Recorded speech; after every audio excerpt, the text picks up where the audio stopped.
चला नमस्कार, स्वागत आहे तुमचं सर्वांचं आपल्या इग्नाइट पाठशाला या यूट्यूब चॅनलला. आणि आज आपण 2023 या वर्षामधले 2023 मध्ये जी शिष्यवृत्तीची परीक्षा झाली होती 2023 चं इयत्ता 5वीचे प्रश्न आपण इथे डिस्कस करतोय मराठीचे. ठीक आहे, इयत्ता 5वी मराठीचे प्रश्न आपण इथे डिस्कस करणार आहोत 2023 या वर्षीचे. 2023 ला एक्झॅक्टली कसा पेपर आला होता, कुठले प्रश्न विचारण्यात आले होते, कोणत्या टॉपिकवर किती प्रश्न होते, हे सगळंच आपण या लेक्चरमध्ये बघणार आहोत. त्यांची संभाव्य उत्तरे काय आहे, अनालिसिस आपण एकंदरीत बघणार आहोत. सोबतच इयत्ता 4थी 5वी आणि 7वी 8वी या चारही इयत्तांसाठी आपली शिष्यवृत्तीच्या बॅचेस आपल्या ऍप्लिकेशनला अवेलेबल आहे. जर शिष्यवृत्तीच्या बॅचेस जॉईन करायच्या असतील तर ऍप्लिकेशन डाउनलोड करा. या बॅचेस मध्ये संपूर्ण अभ्यासक्रमावर आधारित बॅच असणार आहे. सकाळ संध्याकाळ अशा दोन्ही बॅचेस उपलब्ध आहेत, म्हणजे जेणेकरून तुमचा स्कूल टायमिंग जो आहे तो ऍडजस्ट होऊन तुम्हाला बॅच अटेंड करता येईल. सोबतच रेग्युलर प्रॅक्टिस टेस्ट देखील आपल्या बॅच मध्ये असणार आहे.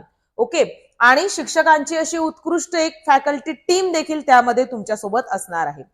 तर निश्चितच ज्या विद्यार्थ्यांना बॅचेस जॉईन करायच्या आहेत तर त्यांनी ऍप्लिकेशनची लिंक डिस्क्रिप्शन बॉक्सला दिलेली आहे, तिथे जाऊन बॅचेस जॉईन करू शकता. सोबतच त्याहून महत्वाची सूचना, नवोदय जवाहर नवोदय विद्यालयाची बॅच ही देखील आपल्या ऍप्लिकेशनला अवेलेबल आहे.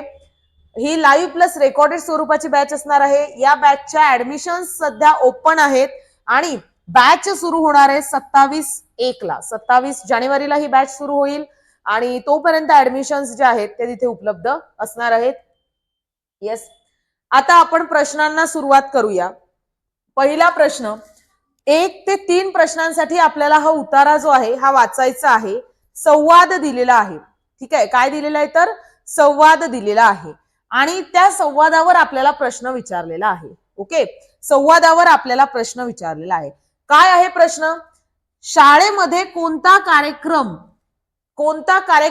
त्या दिवशी होणार नसावा. कोणता कार्यक्रम त्या दिवशी होणार नसावा. ठीक आहे, इथे पर्याय क्रमांक 3 तुम्हाला नीट दिसत नाहीये त्यामुळे सांगते, हा आहे वाचन प्रेरणा दिन. पर्याय क्रमांक 3 आहे वाचन प्रेरणा दिन. ठीक आहे, हा पर्याय क्रमांक 3 आहे जो तुम्हाला दिसत नसेल, कदाचित स्लाइडला दिसत नसेल. ओके, तर पहा, शाळेमध्ये कोणता कार्यक्रम त्या दिवशी साजरा होणार नसावा. तर शाळेमध्ये पहिल्यांदा आपण बघू की कोणता कार्यक्रम साजरा होतोय. जागतिक हातधुवा दिन हा तिथे साजरा केला जातोय. ओके, आणि जागतिक हातधुवा दिन कधी असतो तर 15 ऑक्टोबरला. 15 ऑक्टोबरला. आणि त्याच दिवशी काय असते, APJ अब्दुल कलाम यांची जयंती पण असणार. यस, यांची जयंती पण असते. ठीक आहे, सोबतच आणि यांची जयंतीच आपण वाचन प्रेरणा दिन म्हणून साजरी करतो. यांची जयंतीचा आपण वाचन प्रेरणा दिन म्हणून साजरी करत असतो. ओके, तर मग कोणतं उत्तर तुम्हाला वाटतंय की हे उत्तर असू शकते? तर पहा, म्हणजेच त्या दिवशी वाचन प्रेरणा दिनही आहे, त्याच दिवशी वाचन प्रेरणा दिनही आहे, त्याच दिवशी APJ अब्दुल कलाम यांची जयंती पण आहे, त्याच दिवशी जागतिक हातधुवा दिनही आहे. कोणतं नाही आहे? लोकमान्य टिळक यांची पुण्यतिथी त्या दिवशी नाहीये. लोकमान्य टिळकांची पुण्यतिथी त्या दिवशी नाहीये. ठीक आहे, मग आपल्या शाळेमध्ये कोणता कार्यक्रम त्या दिवशी होणार नसावा तर लोकमान्य टिळकांची पुण्यतिथी त्या दिवशी होणार नसावी. ओके, पुढे बघा. पुढचा प्रश्न आहे, वरील संवादात प्रत्यक्ष सहभागी असणाऱ्या व्यक्ती किती आहेत? तर आपल्याला एकंदरीत संवादातल्या सर्वच व्यक्ती ह्या मोजाव्या लागणार आहेत. ठीक आहे, आई प्लीज मला हँडवॉश दे. प्रमोद मी काय करते, आजीकडून घे. म्हणजेच इथे प्रमोद बोललाय. ठीक आहे, नंतर आणखी कोण बोललंय? आई बोललेली आहे. ठीक आहे, नंतर आजी बोललेली आहे, आजी सुद्धा बोललेली आहे. ठीक आहे, नंतर बाबा आहेत, म्हणजे बाबा सुद्धा बोललेले आहेत. यस, तुम्हाला हा उतारा वाचल्यानंतर त्या सगळ्या गोष्टी समजतील. ठीक आहे, आणखी कोण बोललंय पहा, सोनाली बोलली आहे. कोण बोललाय आणखी? सोनाली बोलली आहे. ठीक आहे, आणखी कोण बोललंय? येस, आणखी कोण बोललंय पहा. आजी तर बोललेलीच आहे. ठीक आहे. आणखी कोण बोललंय तर एक एक प्रमोद बोललेला आहे आपला, एक आजी बोललेली आहे, एक बाबा बोललेले आहेत. येस. आणखी एक सोनाली बोललेली आहे आणि मध्ये जर तुम्ही इथे पाहिलं तर एक काका सुद्धा बोललेले आहेत. काका म्हणजे किती जण बोललेत ते टोटल तर 6 जण बोललेले आहेत. प्रमोद, आई, आजी, बाबा, काका आणि सोनाली असे एकूण किती जण बोललेत. तुम्ही एक उतारा जर नीट वाचला तर तुम्हाला समजेल की त्यामध्ये टोटल प्रमोद, आई, आजी, बाबा, काका आणि सोनाली असे किती जण बोललेत. 6 जण बोललेले आहेत. ओके. किती जण बोललेले आहेत टोटल तर 6 व्यक्ती, 6 जण त्यामध्ये बोललेले आहेत. ओके. चला पुढला प्रश्न काय म्हणतोय आपल्याला, वरील संवादात उल्लेखलेला संदेश हा कोण आहे. संदेश कुठे आलाय पहा. संदेश कुठे आलाय इथे. अरे संदेश वरून आठवलं आपला संदेश येणार आहे की नाही आज. पण इथे निश्चित सांगितलंय का. पण इथे निश्चित सांगितलं का की संदेश कोण आहे. संदेश कोण आहे हे ते सांगितलं का. संदेश येणार आहे नाही आज. पण आपल्याला माहिती आहे का संदेश कोण आहे. नाही. म्हणजे आपल्याला निश्चितपणे सांगता येणार नाहीये. निश्चितपणे आपल्याला सांगता येणार नाहीये की संदेश कोण आहे तर. ओके. पुढे पहा. खालील अक्षरांपासून तयार होणाऱ्या अर्थपूर्ण म्हणीतील 6वं अक्षर आपल्याला विचारलेलं आहे. कितवं अक्षर विचारलं. 6वे अक्षर आपल्याला विचारलेलं आहे. येस. तर चला म्हण कोणती तयार होईल.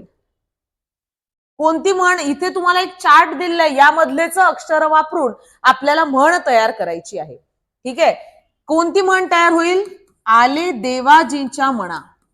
आले देवाजींच्या म्हणा. नंतर आले देवाजींच्या म्हणा तेथे कोणाचे चालेना. तिथे कोणाचे चालेना. ठीक आहे. ही ती म्हण आहे. या जी ह्या चार्ट दिलेला आहे यामधलेच सगळे शब्द वापरून आपण ही म्हण तयार करू शकतो. आणि यामध्ये जर तुम्ही व्यवस्थित पाहिलं तर 6वं अक्षर मोजायचं आहे. 6वं. 1 2 3 4 5 हे 6वं अक्षर आहे. 6वं अक्षर कोणतं आहे. चा हे 6वं अक्षर राहील. ओके. 6वं अक्षर कोणतं आहे तर चा हे 6वं अक्षर असणार आहे. पुढला प्रश्न पहा. दारापुढे रेखाटलेली रांगोळी अशी सुबक असायची की पाहणारे तोंडात बोट घालत. अधोरेखित शब्दासाठी योग्य समानार्थी शब्द कोणता. सुबक म्हणजे काय. सुबक म्हणजे काय. सुबक म्हणजे देखीव. जे ज्याला आपण म्हणू शकतो त्याच्या कडा व्यवस्थित आहे. ठीक आहे. रेखीव म्हणू शकतो आपण. रेखीव एकदम. सुबक म्हणजे एकदम रेखीव रांगोळी असायला पाहिजे. रेखीव असायला पाहिजे. त्यामधल्या ज्या रेषा आहेत त्या स्पष्ट दिसायला हव्या. त्याला म्हणतात सुबक. मग रंगीत का नाही. रंगीत नाही. स्वच्छ का नाही. कशी असायला पाहिजे. फैनाबाज असायला पाहिजे. फैनाबाज हा सुबकचा समानार्थी शब्द आहे किंवा त्याला रेखीवही म्हणतात. रेखीव असायला पाहिजे. रेखीव म्हणजे सुबक म्हणजेच फैनाबाज. हे समानार्थी शब्द आहेत. ठीक आहे. हे समानार्थी शब्द आहेत एकमेकांचे. ठिपक्यांची हा चुकीचा पर्याय आहे. ठीक आहे. सुबक म्हणजेच काय तर फैनाबाज असायला पाहिजे रांगोळी. ओके. चला पुढे. पुढील पैकी भविष्य काळात असलेलं वाक्य कोणतं. असं कोणतं वाक्य आहे की जे भविष्य काळात आहे. तुझी कोणतीही अडचण असली तरीही ती आपण सोडवू. तुझी कोणतीही अडचण असली तरी ती आपण सोडवू. सोडवू म्हणजे भविष्यात सोडवू. आता सोडवत आहे का नाही. येस. तर हा भविष्य काळ आहे.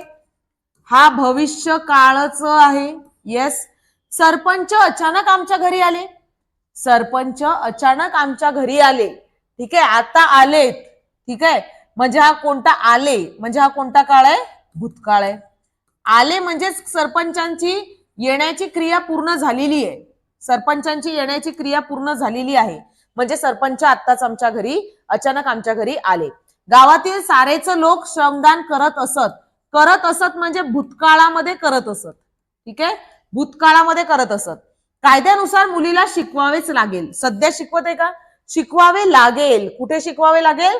भविष्यकाळ. येस. भविष्य काळ आहे. ओके. तर हे उत्तर जरी तुम्ही बरोबर दिलं तरीही उत्तर बरोबर आहे आणि हे चौथं जरी दिलं तरीही उत्तर बरोबरच आहे. ओके. दोन्हीही उत्तर हे बरोबरच असणार आहेत. कारण यामध्ये दोन्हीही प्रश्न जे दोन्ही आपल्याला वाक्य दिलेले आहेत ते भविष्यकाळीचं वाक्य आहेत. ओके. पुढलं. खाली दिलेल्या वाक्यातील अधोरेखित शब्दाचा योग्य अर्थ पर्यायातून निवडायचा आहे. जन्मतःच वाचा दोष असलेल्या बाळाचा यामध्ये काय दोष? दोष हा शब्द आपल्याला अधोरेखित केलेला आहे. कोणता शब्द अधोरेखित केलाय? दोष हा शब्द अधोरेखित केलाय. ओके, तर दोष म्हणजे काय रे? व्यंग, संकट, चूक की अनिष्ट गुण? येस, दोष म्हणजे काय होते? दोष या शब्दाचा अर्थ, दोष या शब्दाचा आपल्याला तिथे समानार्थी शब्द विचारलेला आहे. ओके, दोष या शब्दाचा समानार्थी शब्द आपल्याला तिथे विचारलेला आहे की त्या बाळाचा त्यामध्ये काय दोष आहे. दोष म्हणजेच काय? तर त्या बाळाची त्यामध्ये काय चूक आहे. ठीक आहे, येस, जन्मतःच वाचा दोष. ओके, हा, आता इथे पहा, वाचा दोष म्हटलेला आहे, जन्मतःच वाचा दोष असणारं बाळ आहे.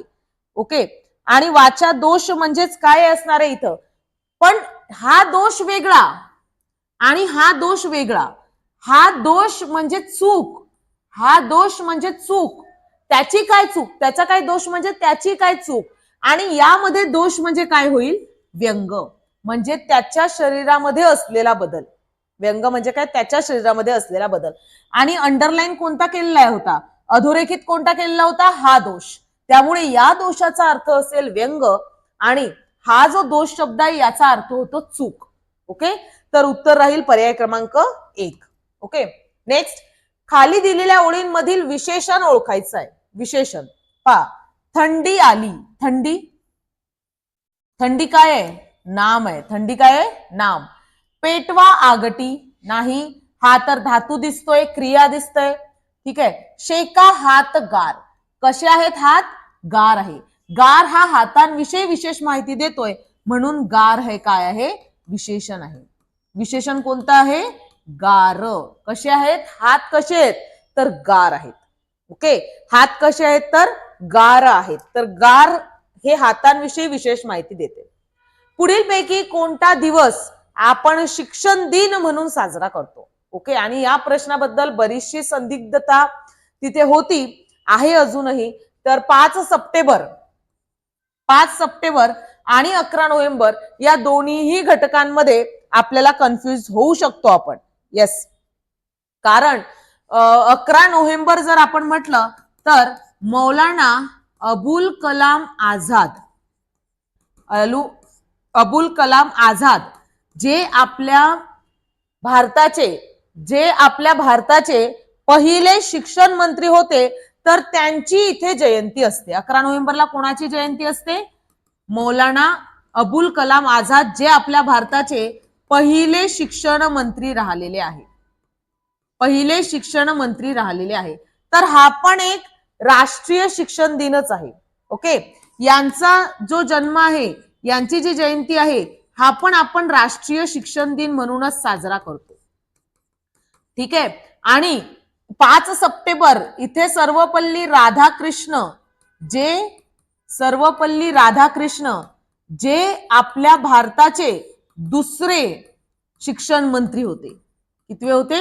दुसरे शिक्षण मंत्री होते, त्यांची जयंती आहे.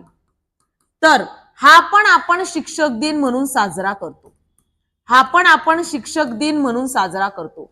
तर दोन्ही उत्तरांची अपेक्षा होती आणि यामध्ये उत्तर बरोबर दिलेलं आहे हे 11 नोव्हेंबर, आणि आपल्याला हेच उत्तर बरोबर मानायचं आहे. 11 नोव्हेंबरलाच राष्ट्रीय शिक्षण दिन असतो. आणि फक्त शिक्षण दिन म्हटलं तर तो राहणार आहे हा आपला 5 सप्टेंबर. ठीक आहे, हे पण एक महत्वाचं आहे. सोबतच तुम्हाला हे पण लक्षात ठेवायचं आहे, 5 ऑक्टोबर हा जागतिक शिक्षक दिन आहे. कोणता शिक्षक दिन आहे? जागतिक शिक्षक दिन. ठीक आहे, जागतिक शिक्षक दिन कोणता आहे? 5 ऑक्टोबर, जागतिक शिक्षक दिन. तर हे पण एक तुम्हाला एकंदरीत लक्षात ठेवायचं आहे. नॉलेज साठी कारण हो, लक्षात ठेवा.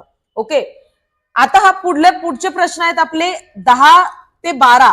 हे प्रश्न आपले प्रश्न क्रमांक 10, 11, 12 हे या उतार्यावर अवलंबून आहेत. ओके, तर उतारा पहिल्यांदा नीट वाचा आणि उतारा तुम्ही व्हिडिओ पॉज करून उतारा एकदा वाचू शकता. येस, तुम्हाला स्क्रीन कंप्लीट दिसतेय. उतारा एकदा पूर्ण पॉज करून, व्हिडिओ पॉज करून एकदा उतारा वाचा.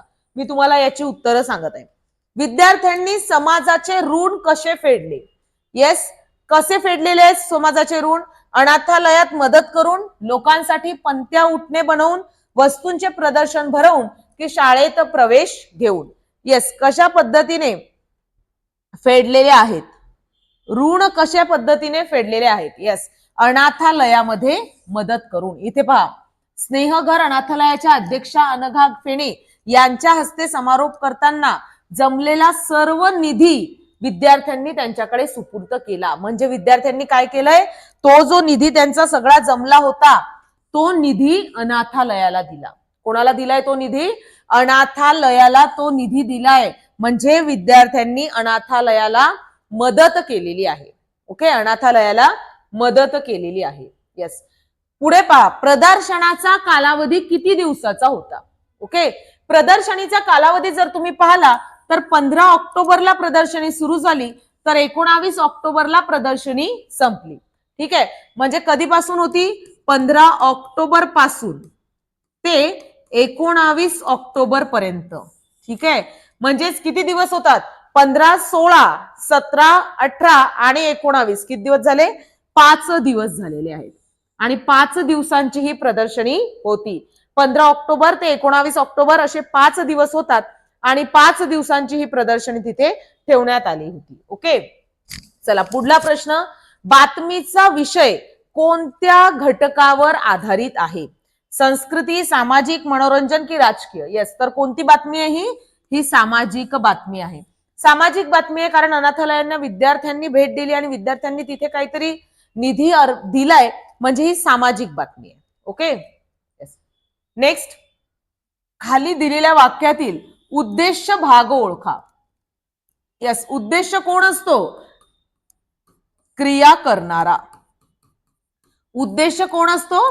क्रिया करणारा, ज्याला आपण कर्ता म्हणतो ना, तोच उद्देश आहे. ठीक आहे, उद्देश कोण आहे? ज्याला आपण कर्ता म्हणतो तोच उद्देश आहे.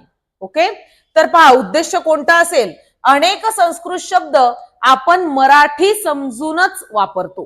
ठीक आहे, अनेक संस्कृत शब्द आपण मराठी समजूनच वापरतो. यस, तर यामध्ये कोणता उद्देश आहे? ठीक आहे, अनेक संस्कृत शब्द आपण मराठी समजूनच वापरतो. वापरतोला प्रश्न विचारा, वापरणारे कोण? यस, वापरणारे कोण आहेत? म्हणजे क्रिया करणारे कोण आहे? आपण. कोण आहे? आपण. त्यामुळे आपण हे उत्तर राहणार आहे. कोण आहेत क्रिया करणारे? वापरणारे कोण आहे? तर आपण आहे. म्हणून आपण हे वाक्याचं उत्तर राहणार आहे, प्रश्नाचं उत्तर आहे. खाली दिलेल्या पर्यायातून लिंग प्रकारानुसार वेगळा शब्द ओळखायचा आहे. ओके, आणि प्रश्न तुम्हाला दिसल्यानंतर तुम्ही 1-2 मिनिटं व्हिडिओ पॉज करून तुम्ही सुद्धा त्याचं उत्तर दिलं तर फारच चांगलं आहे. ठीक आहे, तुम्ही सुद्धा उत्तर देण्याचा प्रयत्न करायचा आहे. तर पहा, डाळिंबे, आणि एक नेहमी लक्षात ठेवा, अनेक वचनी शब्द असेल तर तो एक वचनी पहिले एक वचनी करायचा आणि नंतरच त्याचं लिंग शोधायचं. ओके, पहा, डाळिंबे, डाळिंबेचं एक वचन आहे डाळिंब. डाळिंब, आणि ते डाळिंब म्हणतो आपण, ते डाळिंब. ठीक आहे, म्हणजे कोणता आहे? नपुंसकलिंगी. कोणता शब्द आहे हा? नपुंसकलिंगी शब्द आहे. ओके, बोरे, बोरे, बोरेचं एक वचन काय आहे? बोर. बोरेचं एक वचन काय आहे? सॉरी, बोरेचं एक वचन काय आहे? बोर. बोरेचं एक वचन काय होते? बोर होते. ठीक आहे, आणि बोरला आपण कोणतं सर्वनाम लावणार? ते बोर. ते बोर. ठीक आहे, ओके, बोरला आपण कोणतं सर्वनाम लावणार? ते बोर. आणि ते बोर म्हणजे कोणता आहे? नपुंसकलिंगी आहे. कोणता आहे? नपुंसकलिंगी आहे. यस, नेक्स्ट, लिंबे, लिंबे, लिंबेचे अनेक एक वचन कोणतं आहे? लिंबू. लिंबेचे एक वचन कोणतं आहे? लिंबू. आणि ते लिंबू म्हणतो आपण. काय म्हणतो? ते लिंबू. म्हणजे हे पण कोणतं आहे? नपुंसकलिंगी आहे. नपुंसकलिंगी आहे. ओके, नंतर नंतर काय विचारलंय? आंबे, आंबेचा एक वचन काय आहे? आंबा. आंबेचं एक वचन काय आहे? आंबा आहे. यस, आणि तो आंबा काय लिहितो आपण? तो आंबा. म्हणजे हे कोणता शब्द आहे? हा हा पुल्लिंगी शब्द आहे. कोणता आहे? पुल्लिंगी. आणि आपल्याला प्रश्नात काय विचारलं होतं? पुल्लिंगी शब्दाचं दिलेल्या पर्यायातून वेगळा ओळखायचा आहे. मग तिन्ही नपुंसकलिंगी आहे आणि फक्त आंबा हाच पुल्लिंगी आहे, म्हणून ह्याचं उत्तर राहणार आहे. ओके, चला नेक्स्ट. खाली दिलेल्या वाक्याच्या शेवटी कोणतं विरामचिन्ह येईल ते पर्यायातून निवडा.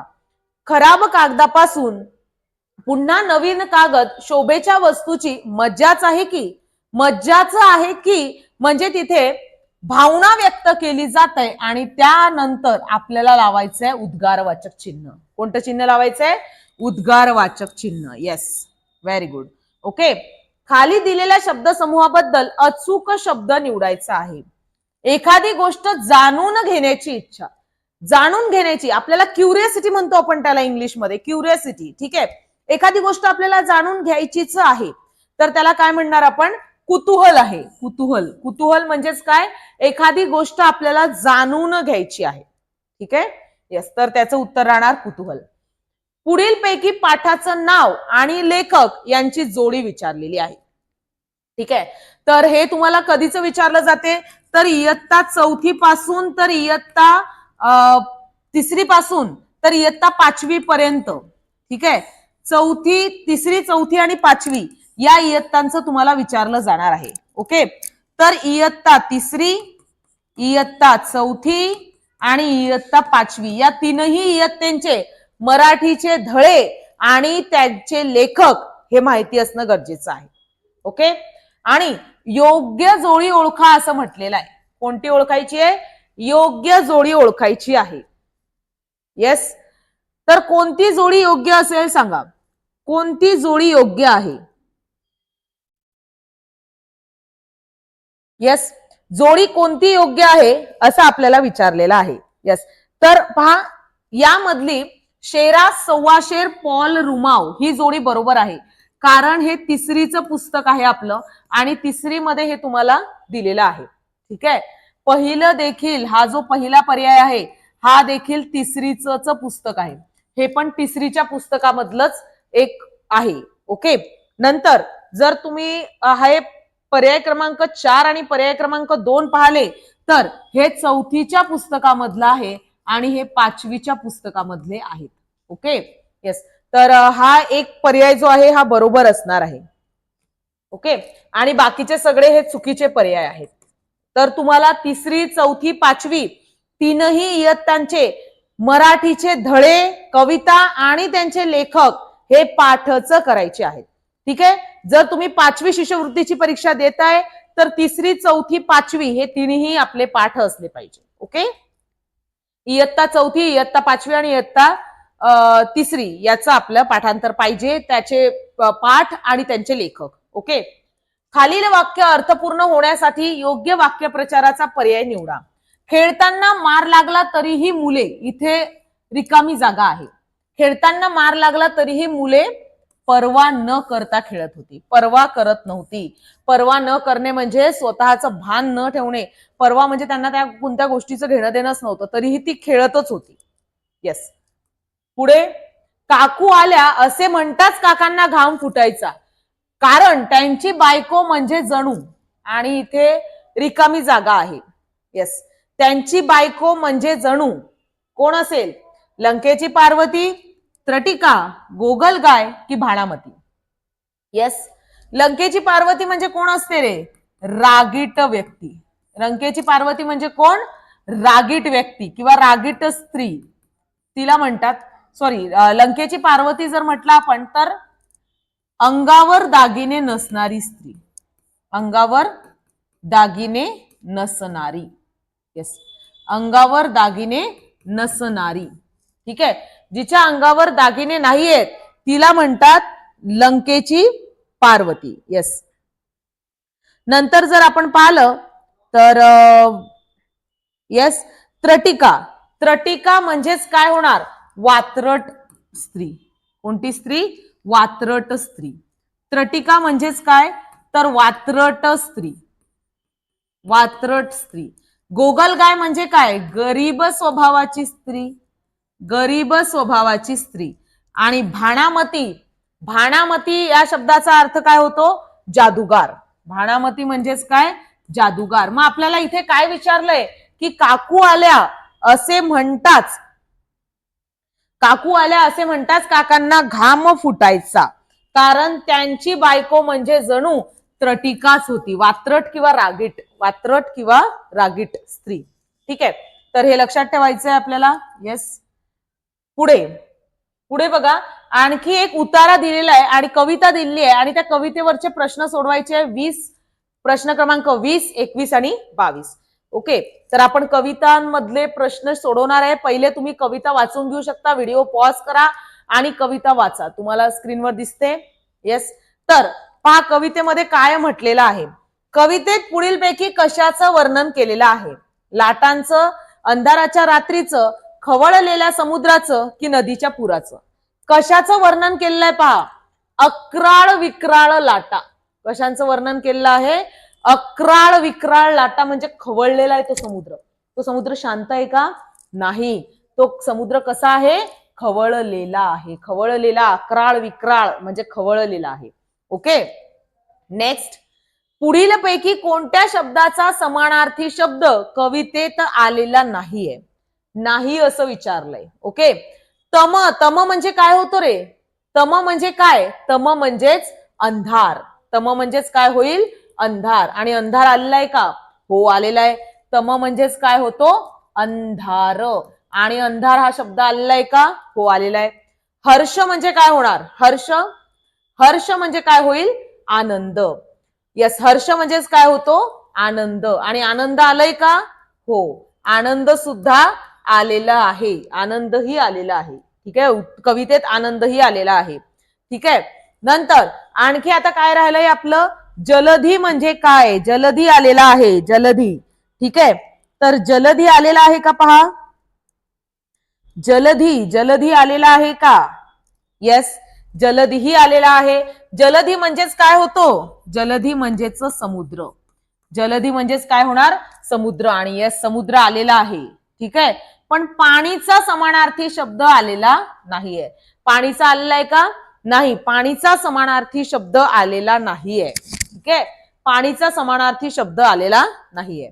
ओके, कवितेत वर्णन केल्यानुसार पुढील पैकी कोणते विधान चुकीचे आहे? निळ्या सागरात लाटा उसळत होत्या, हे बरोबर आहे विधान? हो बरोबर आहे. आपल्याला चुकीचं ओळखायचं आहे. चुकीचं. निळ्या सागरात लाटा उसळत होत्या. निसर्गापुढे माणसाची ताकद कमी पडते. उसळलेल्या लाटा शांत, सरळ आणि खळखळत होत्या. होड्या हेलकावाचे खाऊ लागल्या. तुम्ही जर पूर्ण एक पाहिलं तर यस, कोणतं असणार आहे की जे नाही दिलेलं? बरोबर, व्हेरी गुड. कोणतं नाही दिलेलं? येस, होड्या हेलकावे खाऊ लागल्या हे दिलेलं नाहीये. पर्याय क्रमांक 4 उत्तर असणार आहे. ओके, पुढलं पहा. गणितातील आकडेमोड करण्यासाठी श्लोकने संगणकाची आज्ञावली वापरली. संगणकाची आज्ञावली म्हणजे काय रे? संगणकाची आज्ञावली म्हणजे काय? आकडेमोड करण्यासाठी आज्ञावली वापरली आहे त्याने. येस, तर आकडेवारी मोजण्यासाठी संगणकाची आज्ञावली त्यांनी वापरलेली आहे. येस, आणि आज्ञावली म्हणजेच काय होणार आहे? येस, आज्ञावली म्हणजेच काय होते? Very good. आज्ञावली म्हणजेच काय होणार आहे? सॉफ्टवेअर. त्यांनी सॉफ्टवेअर वापरलेलं आहे. गणितातील आकडेमोड करण्यासाठी श्लोकने काय वापरलंय? सॉफ्टवेअर वापरलेलं आहे. येस, बाळासाहेबांनी केलेल्या आदरातिथ्याबद्दल आलेल्या रिकामी जागा त्यांचे कौतुक केले. कोणी केले? नातेवाईकांनी, पै पाहुण्यांनी, वराड मंडळींनी की कलाकारांनी? यस, कोणतं उत्तर असेल? 4 पर्याय आपल्याला दिलेले आहेत. तर कोणी आदरातिथ्यांनी त्यांचं स्वागत करणार आहे? यस, तर कोणी स्वागत केलंय? पै पाहुण्यांनी त्यांचं स्वागत केलंय. ठीक आहे, कारण यांनी आदरातिथ्याबद्दल पै पाहुण्यांनी, सॉरी, येस, ओके ओके, पै पाहुण्यांनी त्यांचं स्वागत केलेलं आहे. पै पाहुण्यांनी. येस, नेक्स्ट, जसे गायीचे वासरू असते तसे म्हशीचे काय असते? येस, गायीचे वासरू तर म्हशीचे काय? बघा, करडू कोणाचं असते? शेळीचं. करडू कोणाचं असेल? शेळीचं. लेकरू कोणाचं असते? माणसाचं. ठीक आहे, माणसाचं लेकरू असते. कोकरू कोणाचं असते? मेंढीचं. कोकरू कोणाचं असते? मेंढीचं. आणि पारडू कोणाचं असेल? म्हशीचे. पारडू कोणाचे असते? म्हशीचे. येस, ठीक आहे, हे लक्षात राहील. शेळीचं करडू, माणसाचं लेकरू, मेंढीचं कोकरू आणि म्हशीचं पारडू असणार आहे. ओके, तर अशा पद्धतीने आपले प्रश्न हे संपलेले आहेत. आणि यस, एकदम छान पेपर होता 2023चा. येणारी 2025-26 साठीच्या इयत्ता 7वी साठी देखील 4थी साठी देखील परीक्षांचे वेळापत्रक जाहीर झालेले आहेत. त्यामुळे जोमाने अभ्यास सुरू राहू द्या. शिष्यवृत्तीच्या परीक्षेचा अभ्यास करण्यासाठी किंवा तयारी करण्यासाठी आमची पूर्ण टीम तुमच्या सोबत असणार आहे. लाईव्ह लेक्चरही आहेत, बॅचेसही आहेत.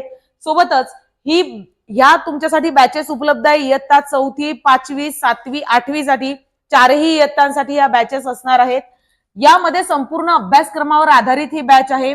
रेकॉर्डेड व्हिडिओज असणार आहेत जे तुम्हाला तुमच्या सोयीने पाहता येणार आहेत. तुमच्या शाळेचे टायमिंग ऍडजस्ट करून तुम्हाला ते व्हिडिओ पाहता येतील. डाऊट क्लिअरिंग सेशन देखील असणार आहेत. पालकांसाठी विशेष सत्र देखील असणार आहे की पालकांनी कसं गाईड करायला पाहिजे विद्यार्थ्यांना, त्यासाठी देखील सत्र असणार आहे. पालकांच्या काही चर्चा असतील, तक्रारी असतील किंवा काही कन्फ्युज असतील, प्रश्न असतील मनामध्ये, तर त्या संबंधित पण सर्व ऍप्लिकेशनला म्हणजे आपल्या बॅचला त्या संबंधितही मीटिंग होणार आहेत. आणि रेग्युलर प्रॅक्टिस टेस्ट देखील आपण घेणार आहोत. ओके, या सर्व बॅचेस जोमाने सुरू झालेल्या आहेत आणि त्यासोबतच तुम्हाला एक उत्कृष्ट अशी टीचर फॅकल्टी टीम देखील तुमच्या सोबत असणार आहे. तर ज्या विद्यार्थ्यांना बॅच जॉईन करायच्या आहेत तर त्यांनी नक्की ऍप्लिकेशन डाउनलोड करा. ऍप्लिकेशनला तुम्हाला आणखी शालेय जीवनातील विविध स्पर्धा परीक्षांना सामोरे जाताना ज्या परीक्षा द्याव्या लागतात तर त्याच्यासाठी सुद्धा मार्गदर्शन आणि बॅचेस उपलब्ध आहे. सोबतच नुकतीच आपली जवाहर नवोदय विद्यालयाची जी परीक्षा होणार आहे त्यासाठी सुद्धा बॅच उपलब्ध आहे प्रवेश परीक्षेसाठी. तर ही पण लाईव्ह आणि रेकॉर्डेड स्वरूपाचीच बॅच असणार आहे. आणि याला ऍडमिशन जी आहे ती प्रोसेस सुरू झाली आहे. बॅच सुरू होणार आहे 27ला. 27 जानेवारीला ही बॅच सुरू होणार आहे. आपली ऍडमिशन प्रोसेस जी आहे ही या बॅच साठी सुरू झालेली आहे. यस, तर सर्वांनी नक्की ऍप्लिकेशन डाउनलोड करा. ऍप्लिकेशनला सर्वच स्पर्धा परीक्षांच्या सर्वच बॅचेस आपल्या ऍप्लिकेशनला आहेत. ऍप्लिकेशनची लिंक डिस्क्रिप्शन बॉक्समध्ये आहे. आणि कुठली जर अडचण आली तर डिस्क्रिप्शन बॉक्सला कॉन्टॅक्ट नंबर सुद्धा असणार आहे. Okay, thank you.